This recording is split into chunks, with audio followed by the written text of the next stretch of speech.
Hello, Hariom. किरण family में आपका स्वागत है।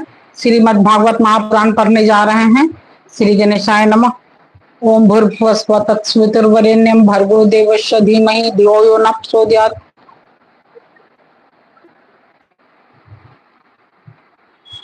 श्री राधा कृष्णाभ्याम नमः। श्रीमद् भागवत महापुराण द्वितीय खंड।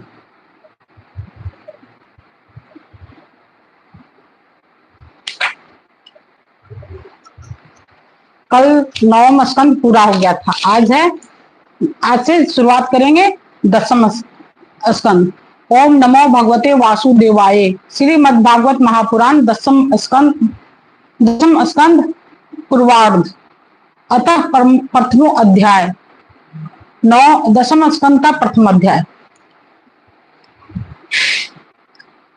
भगवान के द्वारा पृथ्वी को आश्वासन, वसुदेव देवकी का विवाह और कंस के द्वारा देवकी के 6 पुत्रों की हत्या। राजा परीक्षित ने पूछा, भगवान आपने चंद्र वंश और सूर्य वंश के विस्तार तथा दोनों वंशों के राजाओं का अत्यंत अद्भुत चरित्र वर्णन किया। भगवान के परम प्रेमी मुनिवर आपने स्वभाव से ही धर्म प्रेमी यदुवंश का भी विशद वर्णन किया। अब कृपा करके उसी वंश में अपने अंश श्री बलराम जी के साथ अवतीर्ण हुए भगवान श्री कृष्ण के परम पवित्र चरित्र भी हमें सुनाइए। भगवान श्री कृष्ण समस्त प्राणियों के जीवन दाता एवं सर्वात्मा हैं।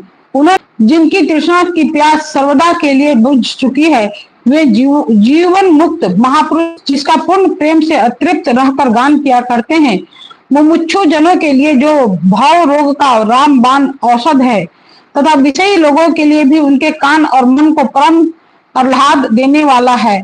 भगवान श्री कृष्ण चंद्र के ऐसे सुंदर सुखद रसीले गुणानुवाद से पशुघाती अथवा आत्मघाती मनुष्य के अतिरिक्त और ऐसा कौन है जो विमुख हो जाए, उससे प्रीति न करे। श्री कृष्ण तो मेरे कुल देव ही हैं। जब कुरुक्षेत्र में महाभारत युद्ध हो रहा था और देवताओं को भी जीत लेने वाले भीष्म पितामह आदि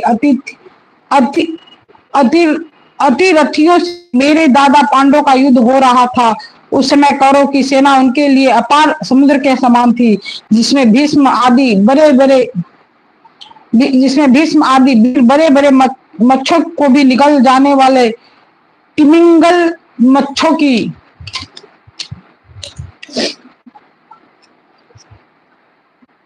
भांति भय उत्पन्न कर रहे थे। परंतु मेरे स्वनाम धन्य पितामह भगवान श्री कृष्ण के चरण कमलों की नौका का आश्रय लेकर उस समुद्र को अनायास ही पार कर गए।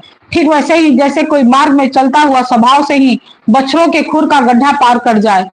मेरा यह शरीर जो आपके सामने है तथा जो कौरव और पांडव दोनों ही वंशों का एकमात्र सहारा था, अश्वत्थामा के ब्रह्मास्त्र से जल चुका था। उस समय मेरी माता जब भगवान की शरण में गई, तब उन्होंने हाथ में चक्र लेकर मेरी माता के गर्भ में प्रवेश किया और मेरी रक्षा की।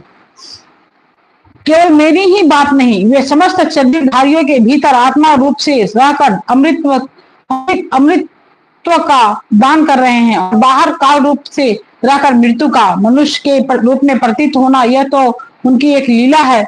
आप उन्हीं की ऐश्वर्य और माधुर्य से परिपूर्ण लीलाओं का वर्णन कीजिए।